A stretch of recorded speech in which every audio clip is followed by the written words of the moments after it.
明智が語るソニックキャラクター解説ソニック編。よいしょー。はい、どうも明智ピロシキです。サワガランポです。お願いします。これまで様々なソニックキャラクター解説をしてきた我々明け玉ですが、ソニック解説はないんですかという声をいただくこともちらほらありこれはまして、たくさんコメント来てましたよ。確かに。ごもっともそうですよね。いうことでして、よ今回満を持してソニック解説やっていきたいと思います。いしょー。待ってました。ついにソニック解説。はい、うんこれ一本でソニックのことがめっちゃわかるお動お。画に仕上げてきました。うん。内容としてはこんなことを話していこうと思ってます。すごいお品書き並んでますね。至れり尽くせり、ん。全部出す。本当にこの一本でソニックのことめちゃめちゃわかるという内容になってるわけですね。この動画さえ見ればソニック知識ゼロからソニックファンとソニックの話ができるレベルまで持っていっちゃおうと。おお、ゼロから。はい、ソニックのその字もわかんないところから、ファンと喋れるくらいの、ここまでいける。そこまで持っていくのがね、目うわ標ですよ。楽しみだね。はい、近年ゲームだけではなく映画にアニメにとソニックコンテンツが盛り上がりを見せる中、うん。それらを一緒になって楽しめるようになりましょうよと、うん。そんな動画を目指してやりましたので、なるほど。ぜひ楽しんでいただければと思います。はい。我々明け玉チャンネルではソニックがもっと面白くなるをテーマにソニック歴20年以上のオタクが解説考察ゲーム実況などいろいろ投稿しておりますので、ぜひチャンネル登録をお願いします。では早速参りましょう。はい、お願いします。まずはソニックの基本プロフィールを紹介します。はい、お願いします。まず名前なんですけど、うん。フルネームはソニック・ザ・ヘッジホッグ。うん。かっこいいですね。まあもう、これおなじみですよね。我々からしたら。ヘッジホッグ、うん。種族ハリネズミうん。で、ヘッジホッグってのはハリネズミの英名ですけれども、うん。つまりソニック・ザ・ヘッジホッグっていうのは、日本語訳すれば、うんハリネズミのソニック。あ、なんか急に可愛らしい。確かにね。そういうことです。クマのプーと同じシステムですもんね。そういうことになりますね。で見た目なんですけど、うん。この青い毛並みですよね。うん。毛並みというのか、うんテカテカな場合もあるんですけどうも、ん。でこの頭に針が髪の毛のようにね、うん。ついてまして、トゲトゲのね、これがハリネズミのトゲってことですよね。そういうことなんですよ。うんだからソニックってどういう動物なんていうよくあるんですけど、うんうんハリネズミってことで、この髪の毛みたいなのが針なんですね。なるほどね。はい。で目立たないんですけど、背中にもちゃんと針があるんですねあ。そうなんだ。結構鋭い針が生えてます。ほうほう。はい。で可愛い尻尾も生えてると。あ、尻尾生えてるんだね。ということで、よく見ると意外とね、気づかれづらいですけど、しっかり獣キャラなんですね。なるほど。はい。やっぱ目を引くのはこの赤い靴。うん。ソニックのトレードマークというか、うん。お気に入りの靴ですね。うん、この青いボディに赤い靴がめちゃめちゃ生えてるんですよね。そうなんですね。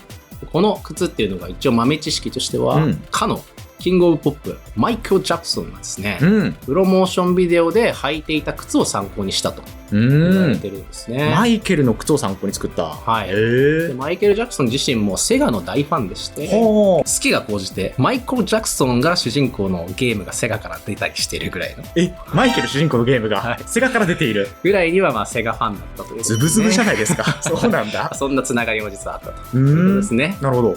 つながりというところで言えば、うんソニックの特徴としては目がつながっている。ああ、これ確かによく言われるよね。うん。もうなんか見慣れちゃってるから何とも思わないけど、うん。最初見た時はどうなってんのって確かにね。思うよね。実は一つの球体なのかもとかって思ったもんね、最初ね。ソニックの解剖図を想像すると怖い感じになるんですけど、確かに。一つの眼球に二つ交際がついてるうん。状態なんですけども、目が繋がってるんだね、確かそのに。なんか特徴ですよね。うん。身長が100センチ、体重35キロと。あ、意外と小柄だね小。柄なんですよね。はあはあなんか本当に小学生ぐらいのうん。サイズ感ということで、結構可愛いうんで。すね。年齢は不明ということで、うん。これ一応ですね、長らくソニックの年齢は15歳と公式で明記されてたんですけど、うん。ある時から突然年齢設定が消えてしまったんですね。ああ、そうなんだ。これ理由は全くわからないんですけれども、うん現状はソニックの年齢は不明というのが公式設定になります。なるほど。一応ですね、2003年に公開されていたアニメ作品、ソニック X で、ソニックが自分は15歳だと、はっきり言っているシーンがあったので、当時はやっぱりソニックが15歳だった。うんうん。で、ファンの中ではもう15歳で結構浸透しちゃってるんですけど、へえ。一応はそういう今は不明ということですね。そうなんだね。この辺のキャラクターの年齢については、うん過去にまとめ動画を出しているので、ちょっとこの辺が気になるという方はその動画もチェックしていただければと思います。はい、お願いします。続いて性格についてですね。うん。大前提としてソニックは歴史の長いコンテンツなので、作品とかメディアによって性格の揺らぎがあるっていうことは一応覚えておいてほしいですけど、これはソニックに限った話ではなく、どのキャラクターも媒体によってちょっとずつ性格が違うんですけど、基本的な性格を紹介していきます。はい、お願いします。自由気ままが大好きで、曲がったことが大嫌い。少し短気なところもあるけれど、困った人がいると放っておけない優しさも持っている。これがソニック、優しいんですよね、基本的には。優しいですね。ちょっと短気でね、喧嘩っ早いところもあったりする。ちょっとやんちゃな部分もあったり。で、自由気ままが大好き。とにかく自由人ですね。仲間と一緒に遊んでたりもするんですけど、一人でどっか行っちゃったりとかも全然しちゃう、そうなんだ。マイペースなやつだと。正義感や責任感で行動するんではなくて、自分のルールに従って生きているっていうのが、ソニックの哲学みたいな。正義の味方っぽい立ち位置ではあるんだけど、ソニックはあくまでも正義感を持って行動してるっていうよりは、自分の中でやりたいルールみたいなのがあって、それで行動してるよということですね。なるほどね。根っからの正義のヒーローだけじゃないぞということだね。ここはちょっと特徴的なところですよね。確かに。普段は単なるお調子者で、どんなピンチの時にもひょうひょうとしているが、ここ一番では別人を思わせるほどの激しさと鋭さで見る者を驚かせる。見る者を驚かせる。これ一応公式プロフィールなんですけど。そうなんだ。文才がすごいな。見る者を驚かせる。どういうことなのかってことですけど、ソニックは結構本当にお調子者で、ちょっと軽めというか、どんな時でも軽口叩いたりとか、ピンチの状態であっても、やるな、楽しくなってきたぜとか、パーティーの始まりだとか言うね。なんか言うんですよ。そういうやつなんですけど、本当ここ一番大事な時にはビシッと決める。決めるところは決めることですね。ここで明智的に印象的に残っているシーンが、ソニックアドベンチャーの最終盤ですね。最終ボスカオスっていう化け物がいるんですけど、そのカオスと戦うことになった時にですね、カオスを封印しようとする、ティカルちゃんっていう女の子がいるんですね。そのティカルちゃんが暴走しているカオスをとにかく止めなくちゃっていうことで、封印しようとするんですよ。止めなくちゃ。そこに対してソニックがそれはダメだ。ビシッと言ってる。ティカルちゃんも世界を守るために暴走している化け物のカオスを封印しようとしてるんですけど、ソニックはそれじゃダメだ。なんで良さそうだけどね。これどういうことかっていうと、カオスっていうのは過去に大事なものを奪われてしまって、その怒りに飲まれてしまったっていうね、悲しい化け物なんですよ。もともとは守り神みたいな存在だったんですけど、怒りによって魔人みたいになってしまう、キャラクターでして、封印するだけだったらカオスの怒りは静まらないだろう、カオスのことを考えている。カオスのことまで考えている。なるほどね。それじゃ何も解決しないじゃないかっていうね。もうソニックの優しさ。なるほどな。敵にまで慈悲深く接するというね。力で、封印してカオスのことをギュッと抑え込むこともできるけど、それではマイナスの感情で暴走してるカオス自体が救われないじゃないかということなんですね。ビシッと鋭い指摘をティカルちゃんに決めてるわけだ。ティカルちゃんはもちろん正義感でやってるわけですけど、そことぶつかるソニックの正義、ソニックの自分ルールっていうところがね、あったりするっていうのが、普通のヒーロー像とはちょっと違うというか、ソニックならではだなっていう。なるほどね。確かにあのシーンを見たときは驚かされると思いますよ。見るもの驚かせる。ソニックなので、ぜひソニックアドベンチャーも、実況してますから、その CM やってますので、ぜひ興味がある方はご覧いただければと思います。ぜひチェックしてみてください。あとはスリルと冒険を愛して退屈と束縛を嫌う。これもソニックですね。ソニックって何かを守るとか、何かを手に入れるとか、何かを倒すとか、そういう目的って特にないんですよ。そうか。とにかくスリルがある冒険がしたい。なるほど。これを動機に生きている男なんですね。で、エッグマンの野望を阻止したり、困ってる人を助けたり、世界の危機を救ったりとかするんですけど、それはソニックからしたら冒険の結果そうなったみたいなところがあって、あくまでも目的は冒険というか、その冒険がそういう副次的にいろいろいいことになってるんですけど、なるほどね。あくまでもやりたいのは冒険っていう男ですよね。エッグマンの野望を阻止したり、エッグマン倒すぞみたいな構図になりがちだけど、それはもう結果的にそうなってるだけであって、それが目的じゃないかったりすると、いうことなんだね。そうなんですよ。なるほどな。で、退屈と束縛を嫌うということで、ソニックが冒険が終わった後、その平和が訪れた世界を享受するのかと思いきや、そうはせず、すぐ次の冒険に出かけていってしまう。そうなんだ。次の冒険が待ってるってね。すぐいなくなっちゃうっていうね。本当にじゃあスリルがある冒険がしたいって、この渇望でずっと動き続けてるんだね。すごいな、マグロみたいな男確かになんですけど、ね、動いてないと死んじゃうマグロのような男。ソニック・ザ・ヘッジホッグ。なるほどな。ソニック・ザ・ツナとなるんですけどはいはいはい、はい、まあ、そういうのがソニックらしさですね。あとはいわゆる清廉潔白な精神を持ったザ正しいみたいなキャラではやっぱりないですね。すげえいいやつではあるんだけど、まあ、相手をからかったりおちょくったりすることもしばしばあるし、結構口が悪い。あ、そうなんだ。皮肉屋な一面もあったりして、まあ、ライバルのエッグマンをね、ヒゲ親父とかヒゲ卵とかってからかったりとか、ナックルズとかシャドウを挑発してね、かけたりとか、それがトラブルに発展してしまうこともあるぐらいで。あ、そうなんだ。周りからしたら結構迷惑なこともやってるんだけどいらんことしてるな。だけどソニックにとってはね、スリルのある冒険が第一なので、あそこもスリルを求めてなのか。そういうこと。迷惑とか二の次みたいなところはたまにあったりはするよね。なるほどね。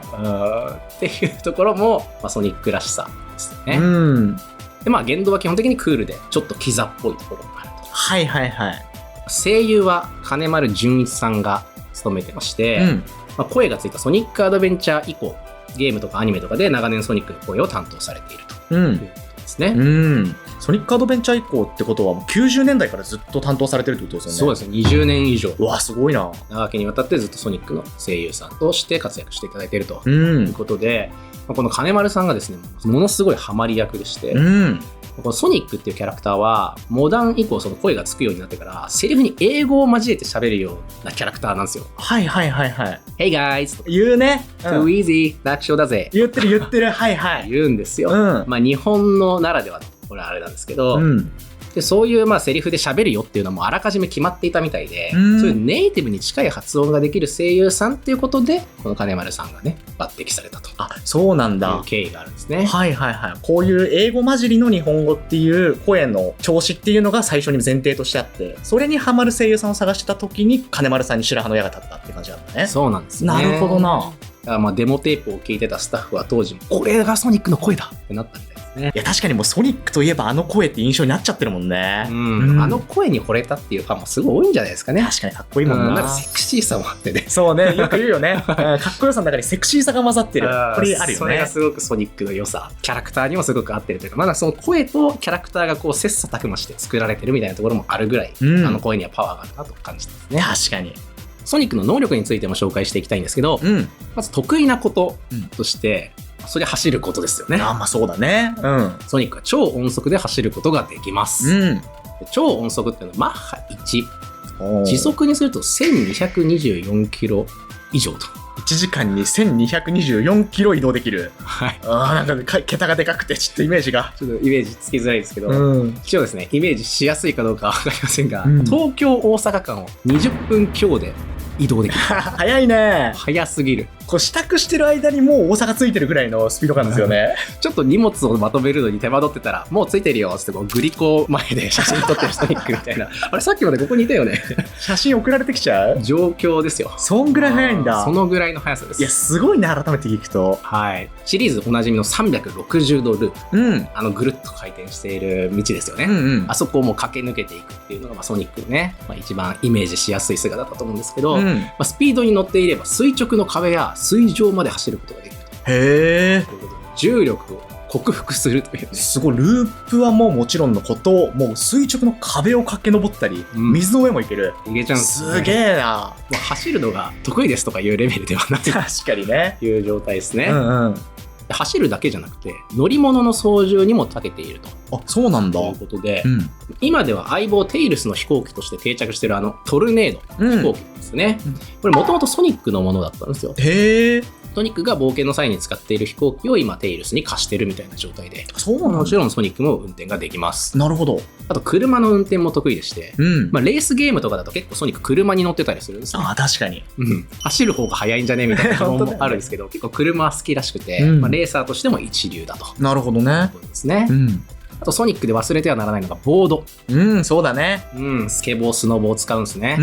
まあ雪山だったり、街の坂道だったりをこうスカーッとね、滑走していくアクションっていうのは、ソニックの花形というか、シリーズでおなじみのシーンですよね。確かにボードアクションほんとかっこいいんだよな。そうか、じゃあ乗り物の操縦結構得意なんだ。そうなんですよ。意外と知られてない部分ですよね、これは。で、この何でもできそうなソニックなんですけれども、まあ、苦手なことももちろんあります。泳げないんですね。そうか、金槌なんだよね。はい。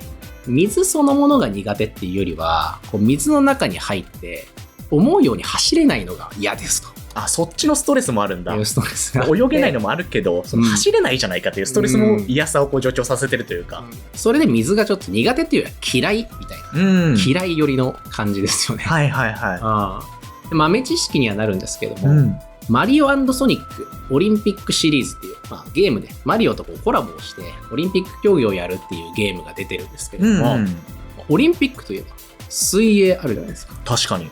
ソニック泳げないからどうするっていうのは、任天堂とこうセガの間で議論が交わされたらしいです、ね。そうなんだ。どうするんだろう。オリンピックやるんだったら水泳は必要でしょ。いやでもソニック泳げないんですよ。ソニックはどうする？出すのか出さないのか。ソニックだけ出さないのかどうする？水泳出さないみたいなやり取りがあって、最終的にはソニックだけ特別にライフジャケットを装着して泳げないから走ってもらうっていう水中を走るってことちょっとよくわからないパワー技でね参戦させることになったという。そうなんだ。ずいぶん力技で参戦させましたね。逸話があるんですよ。そうなんだ。どうしても水泳はやりたい、でもソニックはどうしても泳いじゃいけないっていうことで、両者の思惑がぶつかり合った結果ライフジャケットを装着で走る。なるほどね。ソニックが見られる。競技の結果そこに着地したんだね。なるほど。それでね、張り合って金メダル取って何が誇りだということなんですけど、オリンピックとはって話になっちゃうけどね。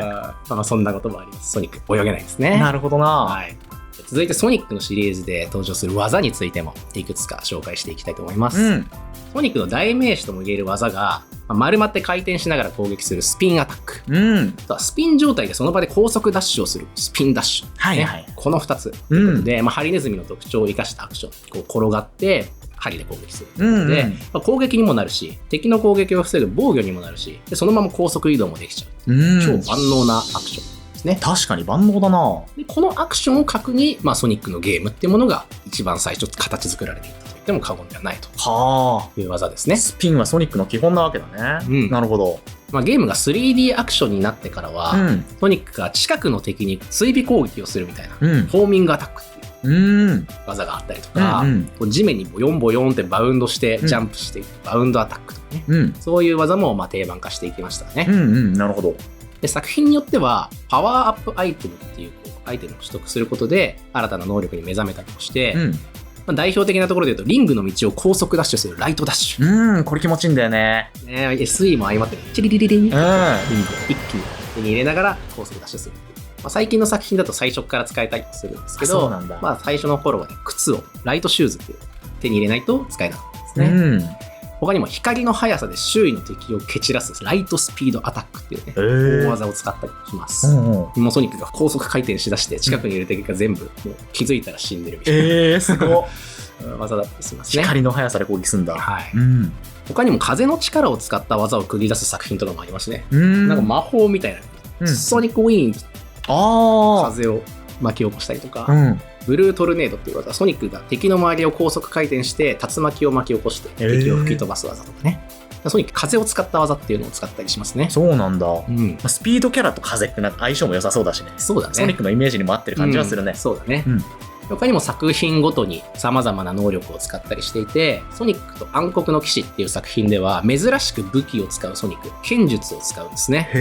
剣を振り回すソニックが見られたりとか、ソニックカラーズっていう作品ではウィスプっていうエイリアンの力をもらって、ソニックがカラーパワーって変身をしたりしますし、あと最近のソニックフロンティアではサイループって言ってサイバー空間、電脳空間に干渉する力をソニックが手に入れて、なんかそれで仕掛けを動かしたりとかね、いろんな力を作品によって手に入れることがこれもありますね。なるほどね。ゲームごとの特色がありながら、いろんな力を使って進んでいくわけだ。ソニックは本当になんか作品によってかなりバラエティ豊かな技を使えるっていうのも特徴かなと思います。なるほど。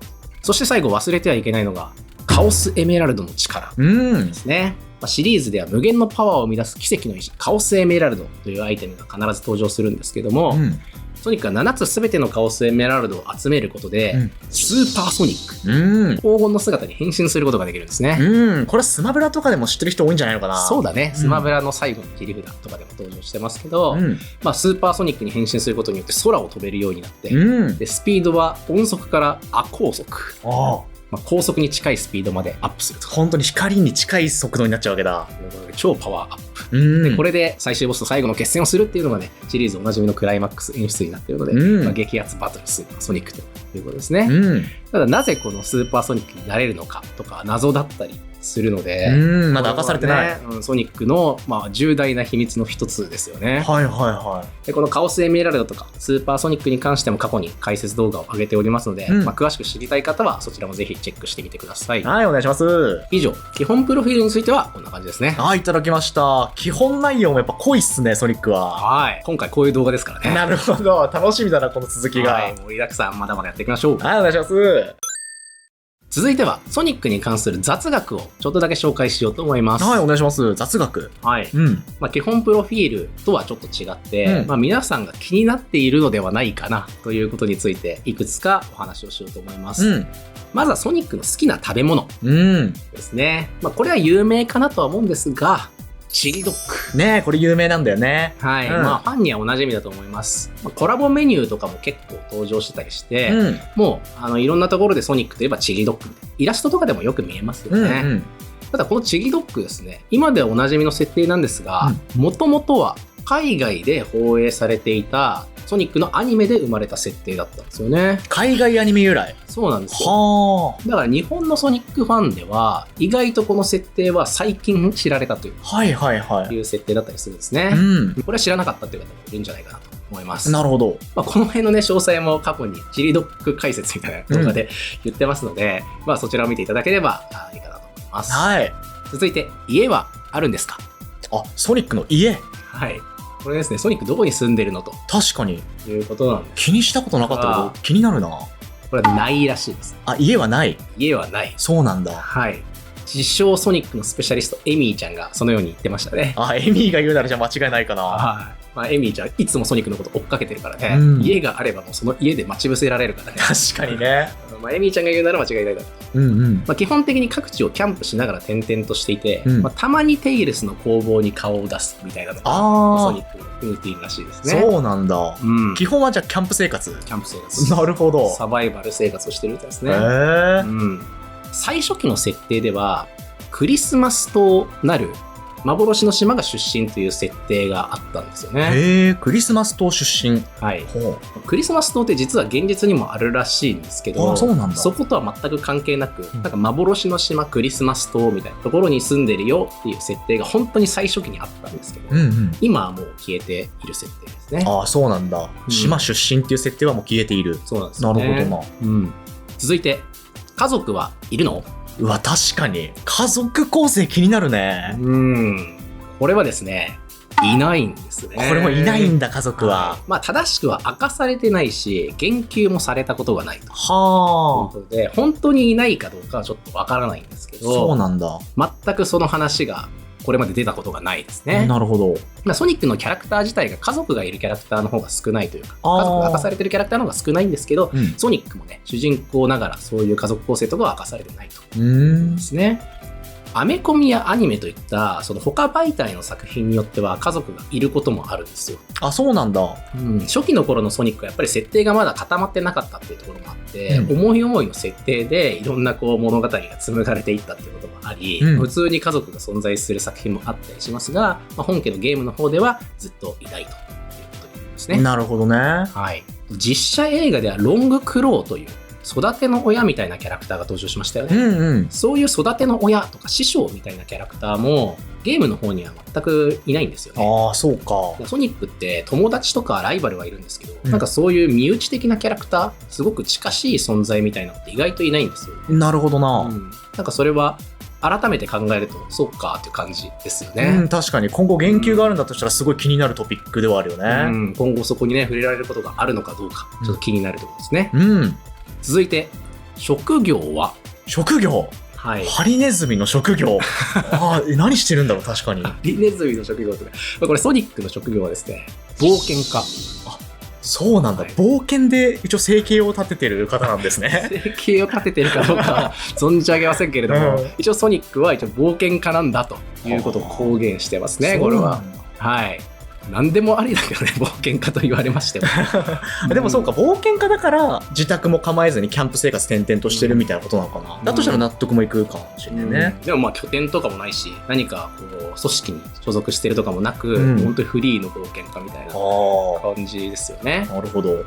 もともとはバンドに所属していたっていう設定もあったみたいで。音楽活動してたってこと？音楽活動、ボーカル担当で。ボーカルなんだ。はい。ギター、ベース、キーボード、ドラムと5人編成のバンドで活動してますという設定も当時考えられてたらしいんですが、これはお蔵入りになってしまったと。あ、そうなんだ。いうことで。職業アーティストの可能性も秘めてたわけだ。秘めてましたね。でもソニックはその後ちょくちょく音楽趣味みたいなものは見せていて、イラストで DJ みたいなことをしてたり、ギターを弾いていたりとか、ちょっとマイクを持って歌ってたりとか、そういう姿を見せたりもしてるので、ソニックと音楽的なつながりっていうのは未だに残ってたりはしますね。なるほど。イラストとかでそれが垣間見えると。では最後になるんですけども、古代文明との関係。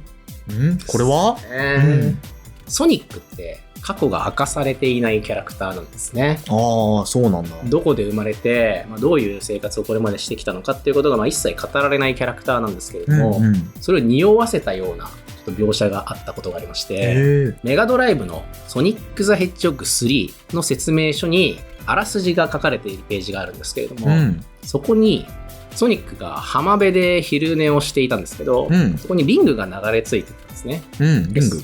そのリングには古代文字が刻まれていたんですけど、その古代文字を見たソニックは懐かしさに駆られるっていうシーンがあるんですね。古代文字を見てなんかノスタルジー感じちゃった、ソニック。これ何のシーンなんていう未だにちょっとよくわからないシーンなんですけど、ソニックがもともと冒険していた場所っていうのは結構古代遺跡がいっぱいある場所だから、その古代遺跡を思い出してたのかなって考えることもできるが、ソニックは古代文字に懐かしさを感じる。もっと前、ソニックが生まれた頃に何か古代文字に関係するようなものがあったんじゃないかという見方もできる。ソニックの過去にその古代文明がもしかしたら関与している可能性がここから示唆されているということなんですよ。なるほどな。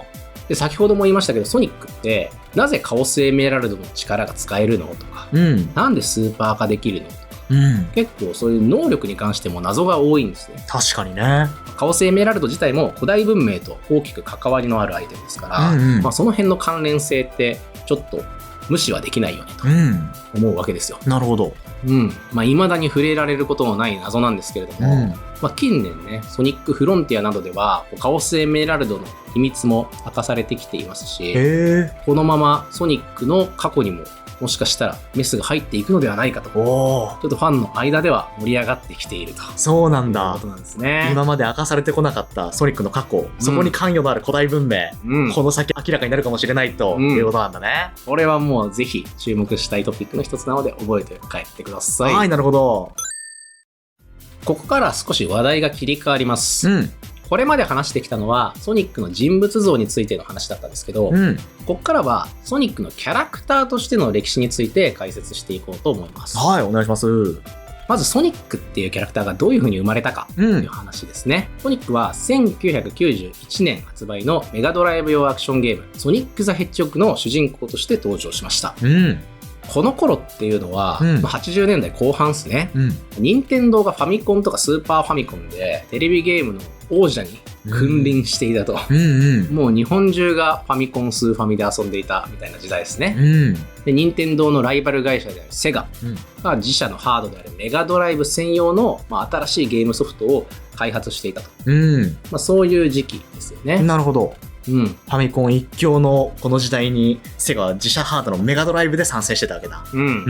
ソニックの生みの親の一人であるプログラマーの中裕二さんがいくつかゲームアイデアを持っている中で、丸くなって攻撃する、あとハイスピード、こういうゲームアイデアを温めてるんですね。一方ですでにウサギのキャラクターを使ったゲームの案っていうのが進んでたらしいんですよ。ウサギのキャラクター、なんか耳を使って敵を捕まえるみたいなゲームだったらしいですけど、そういうアイデアが進んではいたんですけど、その中さんが思いついていた丸くなって攻撃する、そしてハイスピードっていうアイデアに合わせて、デザイナーの大島直人さんがですね、新たにいくつかのキャラクターデザインを出していったんですね。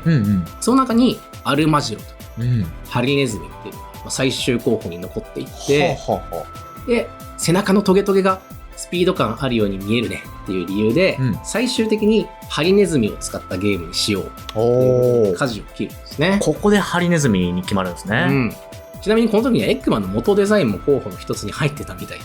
エッグマンもこの時に候補として出てた？主人公候補になってたみたいなんですよ。なんで？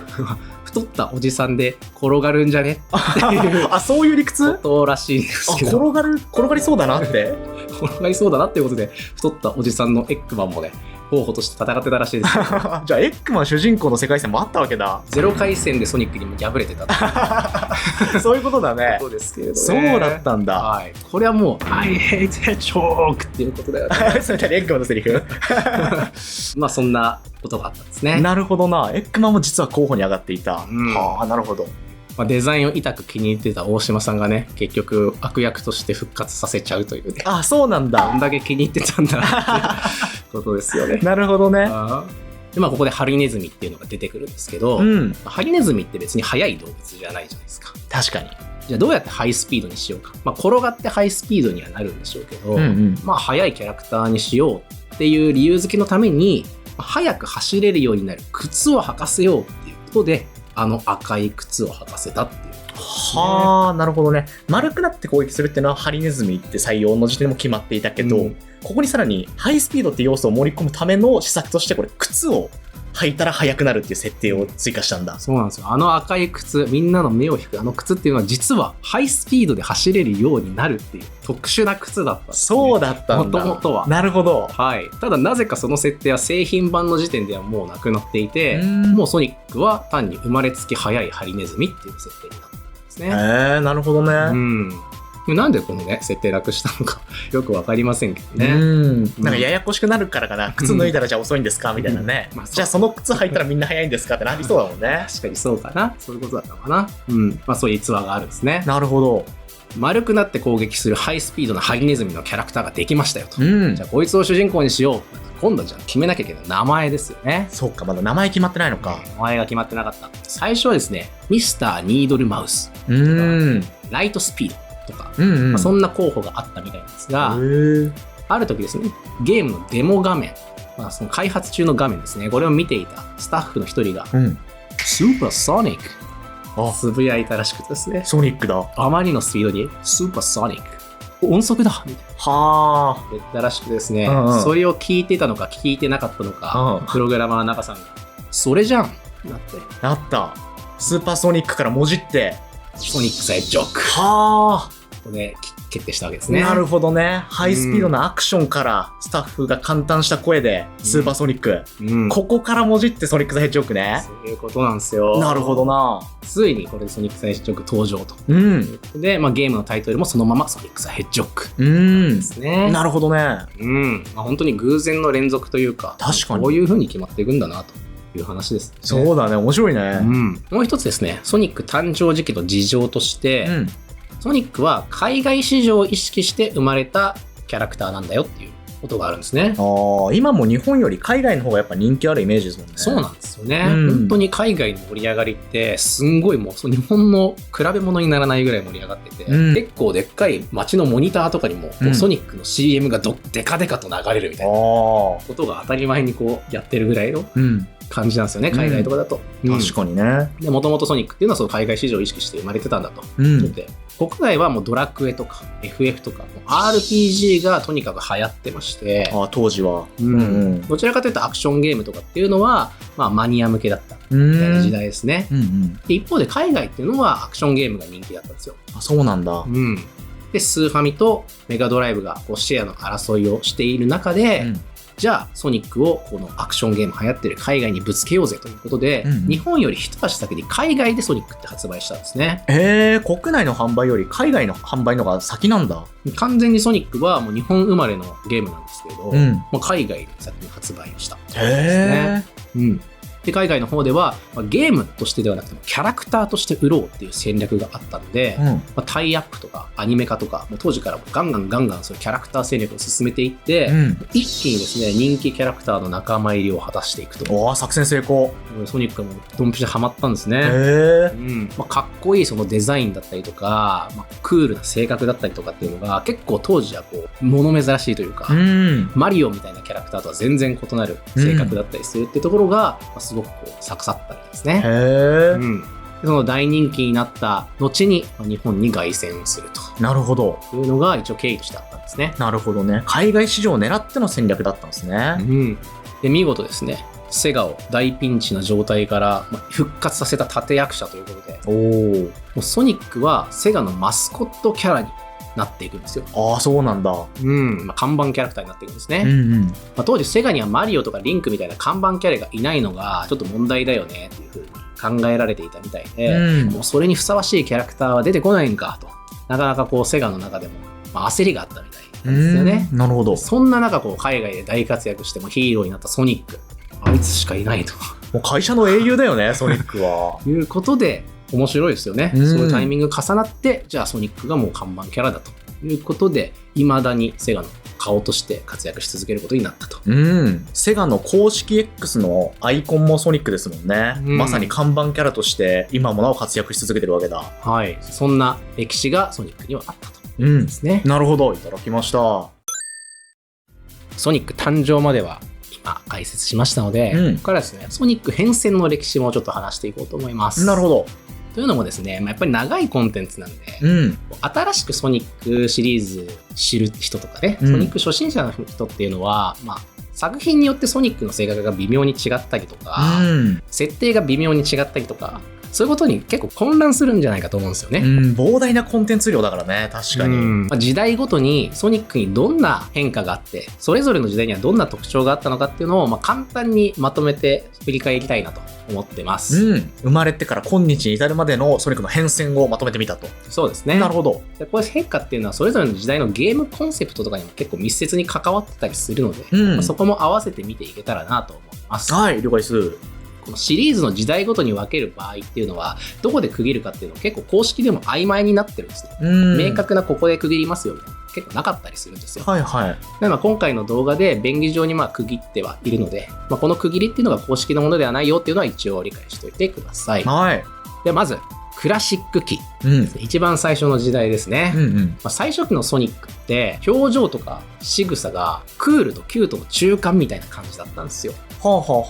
ソニックはもちろんクールなキャラとして生まれてるんだけど、まだどこかこうキュートな可愛さもあったんですね。メガドライブ版第1作のタイトル画面なんですけど、ソニックがこうヒュッと顔を出して、ポーズを決めてニヤリとするんですけど、これをコマ送りにするとですね、一瞬めっちゃ可愛い顔をしてる瞬間があるんですよね。これ狙ったのか狙ってないのか、すごい可愛い顔してる瞬間があったりとか、結構ゲーム中の仕草だったり、イラスト、当時のイラストとかでも可愛いシーンっていうの結構あってですね、ソニックのデザインっていうのはクールだけではなかったんですね。なるほど。性格に関してはクールで自由気ままで、ちょっと自信家でっていうところがあって、現在とあんまり変わらない性格はしてたんですね。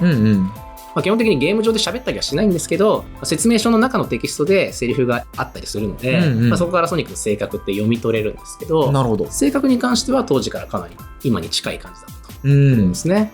で当時はですね、小学館の雑誌とかに漫画が連載されてたりとか、海外ではアニメとかコミックって複数の媒体でソニックの物語っていうのが描かれていたんですが、この頃ってソニックの性格がまだはっきり定まってなかった部分があってですね、結構性格が本当にバラバラなんですね。媒体ごとでも違うしみたいなことだ。この当時のいろんなソニックっていうのは本当に全然設定も性格も違うので、共通してるのはもう見た目と速いってことだけぐらいの感じでしたね。だいぶとっちらかってた時代なんだね、性格が。ね、ゲームをプレイしてるときは各々が頭の中でこうソニックをちょっと保管しながらねプレイしてたみたいな時代ですよ。なるほど。ただこの時代の後半にはですね、OVA が出てまして、日本で制作されたアニメビデオが出てるんですね。でこちらの方ではですね、ソニックたちの性格が結構当時のその説明書に描かれてたキャラクター像っていうのを結構忠実に再現してまして、クラシック期のソニックってどんなキャラだったんだろうって知るにはかなりおすすめの作品になってます。クラシック期のソニックたちの雰囲気というか性格の感じが分かる貴重な資料になってるわけだ。そうですね。なるほど。モダン期と近い部分もかなりあるんですけど、やっぱりクラシック期ならではの部分もあったりして、そこの違いなんかを見るのも今面白いんじゃないかなと思います。続いてモダン1期ですね。モダン1期、公式ではクラシック期とモダン期っていう、2つの分け方ぐらいしかされてないので、モダン期ってすごい長いんですよ。そうなんだ。そのソニックアドベンチャー1998年以降はもうモダン期っていうくくりをされてるんですけど、もうそれだけでも20年以上の歴史があるので、ちょっとモダン期っていうのをいくつかにこう分割させてるんですけど、その一番最初の時代ですね。モダン1期。ソニックアドベンチャーに関しては、モダン期の最初の作品ということもあって、ソニックたちの性格も、まだ定まりきってない部分がちょっと感じられて、ソニックも今より少しだけちょっと年相応のやんちゃっぽさが残ってるんですね。なんとなくこう兄ちゃんっていう感じだね。兄ちゃんすごいこれはもう曖昧な表現だけど、兄ちゃんっていう感じでソニックが見られる作品がソニックアドベンチャーかなと。なるほど。15歳っぽいちょっとやんちゃさというか、その感じが若干匂っている。そうだね。テイルスとの関係とかも結構なんか本当に兄ちゃんと弟分みたいな感じで、すごくなんか今と通ずる部分もありながら、なんかこの時にしか味わえない味がねするんですよね。そうなんだ。はい。続くソニックアドベンチャー2ではですね、一変してクールでひょうひょうとしたヒーロー像が確立しまして、もう今のソニックっていう感じがもうすでに2作目で出来上がってるんですね。なるほど。ちょっとまだふわふわしてたソニックアドベンチャーから、2になったら結構もう今のソニックでしょっていう性格像になってると。感じがしますね。なるほどな。で、この時期には、日本でアニメソニック X も放映されてましたので、ギャグシーンなんかもね絡めつつ、さまざまなソニック像っていうのがここで形作られていった、本当に一番最初の時期みたいな感じですよね。何よりこの時代っていうのはキャラクターデザインが刷新されて、ゲームの方でもイベントムービーがフルボイスになったんで、キャラクターが喋るようになったんですよね。フルボイス化は大きいよね。キャラクター像っていうのが一気に深みを増したというか、物語もしっかり描かれるようになりましたし、キャラクターの性格とか関係性とか背景とか、それまで想像するだけだったところがしっかりゲームの中で描かれるようになったというところで、キャラクター性が一層深まった時期ですよね。なるほどな。革新的な区分だったわけですね、このモダン1期。そうですね。なるほどね。でこのモダン1期の作品であるソニックアドベンチャーやソニックアドベンチャー2っていうのは最近 PC などでも遊びやすくなってますので、この頃の作品を遊ぶとソニックのキャラクターとしての、ルーツみたいなところを触れやすいんじゃないかなと思いますね。ソニックのキャラクターが気になるよっていう方は結構おすすめの作品になってます。はい。実況動画もやってるんでぜひご視聴いただければと思います。続いてモダン2期ですね。この時代はですね、エリスとかシャーラとかチップとかマリーナとか結構人間キャラも混じってるんですけど、ゲーム作品の中で悩みを持つキャラクターっていうのが出てきまして、この悩みを持つキャラクターとソニックがですね、深くこう関わり合って、そのキャラクターたちを優しく導いていくソニックが。少し大人びたソニックが印象的な時代ですね。悩める若者を優しく導く、大人びた性格。そうなんですよ。なんかやんちゃな少年だったモダン1期と比べると、一つ大人びたというか、背中で語るみたいなところがあってですね。ちょっと印象変わってきたね。そうなんですよ。だからソニックの物語というよりは、ソニックと関わる人たちの物語みたいな感じで、なんかソニックっていうキャラクターが少しこう客観的に見えるというか、そういう時代だったなっていうふうに個人的には感じていますね。なるほど。導き手としてこう立ち回っていくソニックが見れると。でソニックって風に例えられることがあるんですね。風のような存在っていうふうに言われることが結構あるんですけど、これまでのモダン1期とかのソニックが、言うなれば爽やかにこう駆け抜けていく清涼感のあるね、クールな風感じだったとしたら、このモダン2期のソニックはですね、優しく穏やかで暖かな風。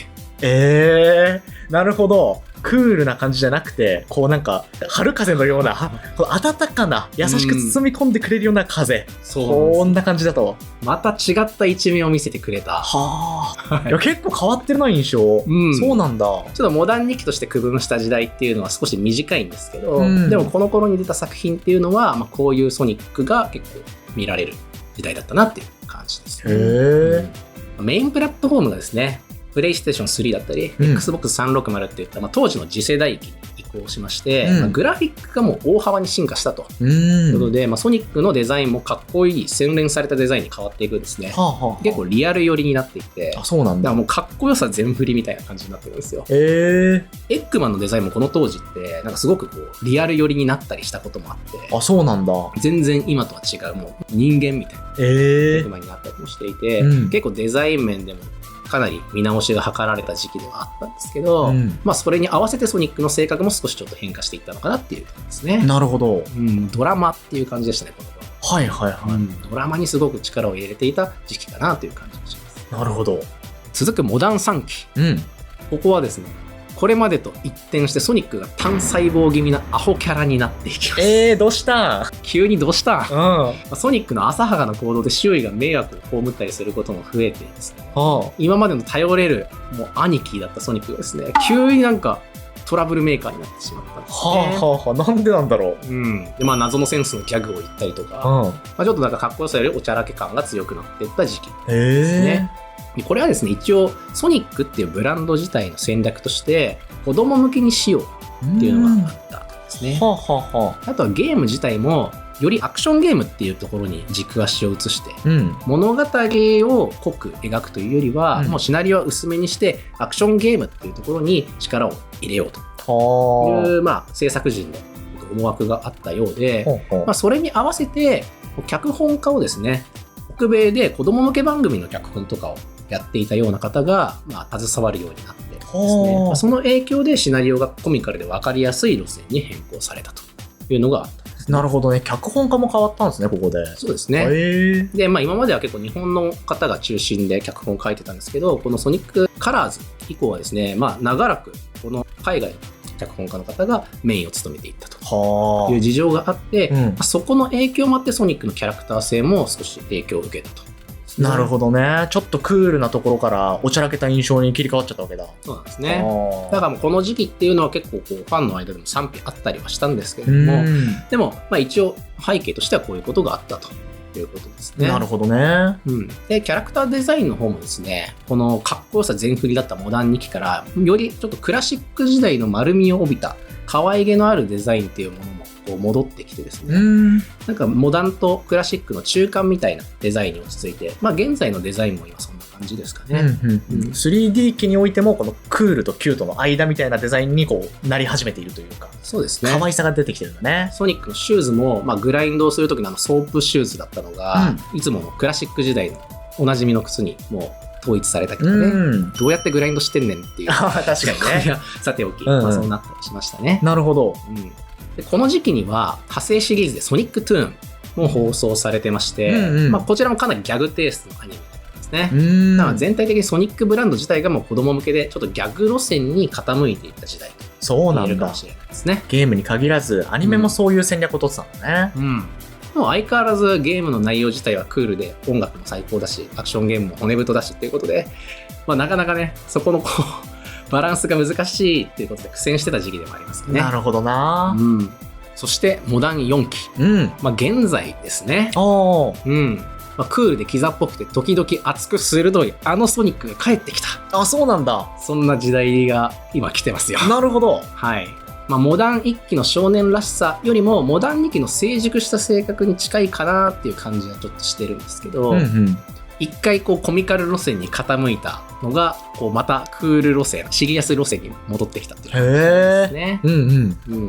正直ゲーム作品に関してはまだソニックフロンティアくらいしかこの時期に該当する作品っていうのがないので、ここからどうなっていくのかなっていう感じではあるんですけど、少なくともソニックフロンティアという作品に関してはこれまでソニックシリーズが培ってきた設定の数々を再度掘り起こしたりだとか、ソニックや他のキャラクターの関係性に再度深みを持たせようとしたりとか、そういうキャラクターっていう部分にすごくフォーカスをしてくれている時期だなと思ってます。2020年から公式サイトソニックチャンネルでミニストーリーが連載されるようになりまして、日本人脚本のソニックが再び見られるようになったということで、もうファンもうなるほどのとてつもなく奥深い物語が展開されているので、もうソニック初心者からもうすごい長年のファンまで楽しめる物語っていうのが結構いろんなところで出てくるようになりました。ソニックブランドっていうものをもう一度盛り上げようっていうのが、ソニックチームの方でも一つ大きな目標としてあるっていうところで、その一個の柱として、キャラクターたちを再度大事にしようっていう思いがすごくあるみたいですね。でそれの関係で、そのキャラクターを深掘るような物語っていうのも再度出てき始めたところで、ソニックたちの性格も当時の感じを取り戻しつつあるなというところですね。なるほど。モダン初期っぽい感じにまた回帰しているというか。そうですね。なるほどな。時代の区切りとしては、今の5つに大きく分かれるかなというところなんですけど、ソニックはこの時代時代のソニックだけではなくて、様々なユニバースにも存在すると、いうことで、たびたび話してきましたけど、いろんな媒体とかでもやっぱりソニックって活躍してるんですよね。で例えば実写映画だったりとか、アニメ作品、最近だとソニックプライムとかありましたよね。そういった作品に登場するソニックたちもそれぞれのソニックなんですよね。なので、そのゲームに登場しているソニックと同一人物っていうよりは、その作品の個別のソニックというか、いわゆるマルチバースみたいなものですね。ソニックっていうキャラクターは作品ごとにたくさんいるって考えた方がいいかなという感じですね。なるほど。でこれはゲームの方でも例外ではなくて、クラシックソニックっていうキャラクターがいるんですけど、ちょっと詳しく話すとややこしいんで簡単にだけ説明するんですが、過去のソニックっていうのがやってきたっていう話があるんですよ。過去のソニックと今のソニックが出会うですね。その過去のソニックがこのクラシックソニックなんですけど、このクラシックソニックが活躍するようなゲームも近年普通に出てるんですよ。だから分けた時代区分でいうとモダン4期にクラシックソニックがいたりするんですよ。めちゃくちゃややこしいことになるんですけど、確かにね。このクラシックソニックっていうものの性格っていうのももちろんモダンソニックとは別にあったりするんですけど、ここに関してはそれぞれの次元のソニックみたいな感じで捉えていただければなと思ってます。なるほどね。普段我々が見てるソニックとはまた別でクラシックソニックっていう存在もいて、これはまたちょっと別の人物として見てもらいたいという感じなのかな。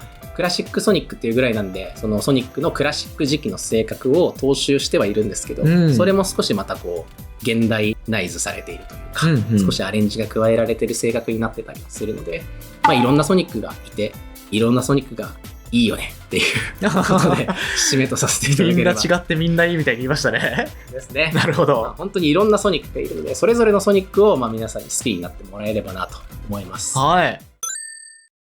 では様々なソニックの一面をこれまで見てきましたけれども、最後にですね、そのどのソニックもが持っているソニックの芯の部分、これを紹介して終えていきたいなと思います。お願いします。ソニックのパーソナリティというか、哲学みたいなものをよく表しているものがありまして、これがですね、ソニックアドベンチャーおよびソニックアドベンチャー2でソニックのテーマソングとして使われている It Doesn't Matter という曲ですね。これの歌詞なんですけれども、ちょっとこちらご覧ください。自分の中の声が、行け、と言っている限り、走り続けるんだ。こうなったら誰にも止められないぜ。てっぺんまで登り詰めてやる。どうだっていいよ。誰が正しくて誰が悪くても。ということでですね、この誰が正しくて、誰が悪くてもっていう一節ね、ここがまさにソニックの生き方を表しているなと思うんですよね。ソニックはヒーローではない。正義とか責任感ではなくて、自分のルールに従って生きているっていう説明をプロフィールのところでしましたけど、ソニックっていわゆるヒーローっていうキャラクターとはちょっと違うんですよ。そういうことだ。もちろんヒーローキャラクターだし、ヒーローって呼ばれることもある。でソニック自身もヒーローとして振る舞うこともあるんだけども、根はヒーローという冒険者なんですよ。なるほど。自分のやりたいようにやる、自由に。